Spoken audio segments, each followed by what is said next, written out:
Hey, Ethan here, and in this episode we'll be looking at Excitebike for the Nintendo Entertainment System. It's my favorite racing game on the NES, and now it's time for me to explain why. Excitebike was developed by Nintendo's Research and Development 1 and 4 division for the NES in 1985. It was first released as part of the Nintendo vs. Arcade system in 1984.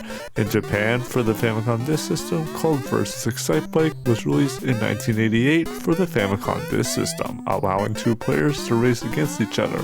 The North American release was on October 18, 1985 as a launch title for the NES, but I think it's time that I actually talk about the game itself. When booting up Excitebike, we have three modes, being Selection A, Selection B, and Design. Choosing Selection A brings us to the main mode, where you play as a red motocross racer as you go through 5 tracks with 2 laps per race in a side-scrolling view, going over different kinds of jumps and trying to avoid various obstacles and try to get into 3rd place or higher, as the 3rd place time is shown at the bottom left of the screen, and if you go below 3rd place, it will be game over.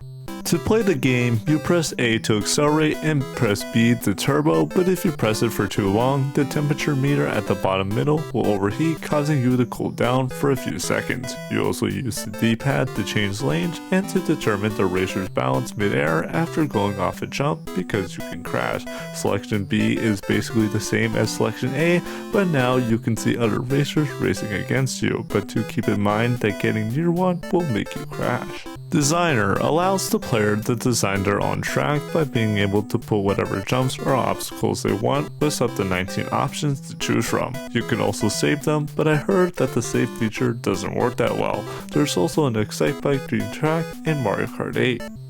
Well, that's basically Excitebike on NES, a pretty basic dirt bike game that is quite fun, even though it can be a bit challenging at times. But did you know that you can also pop wheelies?